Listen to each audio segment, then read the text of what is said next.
Welcome to this explainer. I am absolutely thrilled you're here today. We're going on a bit of a journey, one that's going to fundamentally transform how you read, how you interact with stories, and honestly, how you see the world through the pages of a book. If you've ever felt like there's some kind of secret code to understanding literature, well, you're in exactly the right place. We're going to crack that code wide open. So let's dive right in. We've got an elephant in the room to address. When we hear the word fiction, our brains usually jump straight to things like made up, invented, or just flat out fake. It's incredibly easy to dismiss a novel or a short story as just a fun escape from reality. A pleasant distraction that has literally nothing to do with our actual lives. But that is a complete myth, and we're dismantling it right now. Because the truth is, fiction isn't fake at all. It's the highly deliberate art of crafted storytelling. Sure, the worlds and the voices might be imagined, but the whole point of those imagined elements is to reveal profound emotional truths about real life. When a writer invents a story, they're using that invention to show us very real truths about fear, love, grief, power, and identity. It's essentially a mirror held right up to human nature. Here is our roadmap for today. We'll hit the art of storytelling, reading beyond the plot, the mechanics of craft, close reading and analysis, and finally, fiction and human experience. Section 1. The art of storytelling, revealing emotional truths through deliberate choices. Listen, every single sentence you read in a strong piece of fiction is doing serious, heavy lifting. It's doing rhetorical and artistic work. The absolutely crucial thing to remember is that the author is a master architect. Nothing, and I mean nothing, is accidental. Writers are making highly deliberate choices every single step of the way. They choose exactly what to show you and, just as importantly, what to hide from you. They choose whose perspective you get, how the language sounds, and, often frustratingly but beautifully, what remains completely unresolved. Our job as readers? To learn how to spot the blueprints left by these architects. Section 2. Reading beyond the plot, moving from passive consumption to active engagement. To really elevate how you read, you need a major mindset shift. We have to stop just reading to find out how the story ends, right? There is a massive difference between passive and active reading. Passive reading asks one very basic question: what happened? It's just consuming the events. But active reading? That asks, why was the story told this way? We're moving away from just passively consuming a plot and stepping into the active pursuit of craft and meaning. I want you to start thinking of yourself as a detective. As an active reader, these are the questions you should be investigating. Why does this specific language matter? Are there patterns emerging here? What emotions is the author intentionally constructing?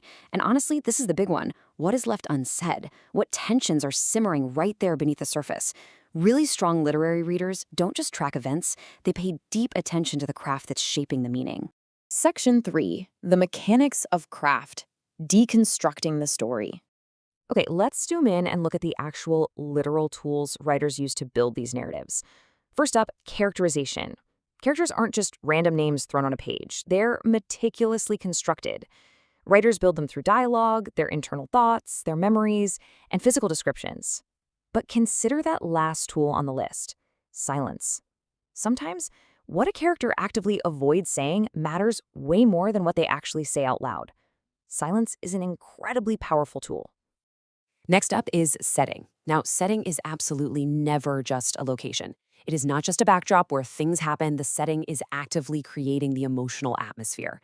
A simple kitchen table, a crowded school hallway, or an isolated room, these aren't just places. They're specific tools used to reveal power structures, social context, historical meaning, or even profound emotional isolation.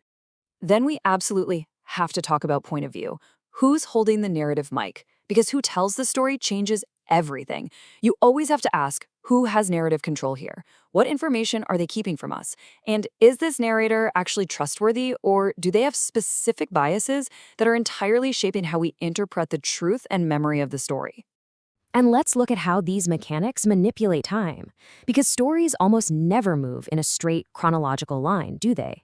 Writers mess with time constantly. They use fragmented memories, flashbacks, circular endings, or they just hit pause on time entirely. Why? Because these non-linear choices directly shape the emotional meaning of the text. Sometimes the fractured, messy structure of the timeline is the actual message. Section 4. Close reading and analysis. slowing down the text. Right now, I want you to literally just take a breath. We need to visibly slow our pacing down here because that is exactly what close reading is all about. It's the deliberate act of slowing down the text and stopping the rush to the finish line. Because literary meaning, it almost always lives in the smallest, most microscopic details. Here's how you do it. First, notice specific words and repeated images. Second, look for contradictions or sudden tone shifts. And third, constantly ask yourself, why this exact word? Why this exact image? Why this silence? Now, there is a huge difference between a basic summary and advanced literary analysis. A summary just tells you the story is about a woman grieving. Okay, that just retells the plot. But an analysis notes that the fragmented structure of the story mirrors her emotional disorientation. It suggests that grief literally disrupts memory. You see the difference? Analysis doesn't retell. It explains exactly how and why the meaning was created by the author's choices. Now, I know what you might be thinking. Language allows for multiple meanings, so isn't it all subjective? Well, yes, different readers will interpret things differently, but let's be super clear. Interpretation is not some anything goes free-for-all. A genuinely strong interpretation has to be fiercely supported. You need textual evidence, identifiable patterns in the writing, and real close reading. Basically, you have to prove it using the text itself. Section 5. Fiction and Human Experience. The reader as a participant. This is where we get to talk about you, the reader. Because reading fiction is very much a two-way street. Your own lived experiences fundamentally shape how you read a text. Think about it. If you've experienced migration, complex family dynamics, trauma, profound love, or deep loneliness, those lived experiences are going to make the exact same story resonate in a totally unique way for you compared to the person sitting next to you. Your personal connection to the text is incredibly valuable, especially when you pair it with the analytical tools we've been talking about.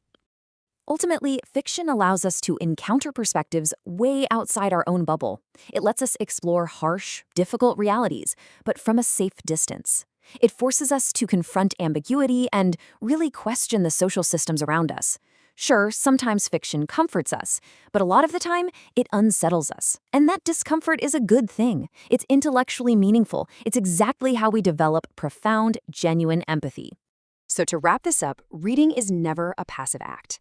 It is a highly active, dynamic process. You're observing, questioning, interpreting, connecting, imagining, and analyzing. You don't just passively consume a great story. You actively participate in making its meaning. And every single strong literary response, it begins right there with your own curiosity. I want to leave you with this really powerful thought. To study fiction is to study meaning itself. Fiction isn't an escape from reality. It's a lens that helps us see reality so much more clearly. Through stories, we are exploring what it truly means to be human. So, armed with all these tools, knowing that authors are literally architects, that a setting is actually an atmosphere, that time can be bent and manipulated, and that your own life shapes the meaning on every single page, how will you read your next story? Thank you so much for joining me on this explainer. I really hope you take these analytical tools and just completely crack open the very next book you read.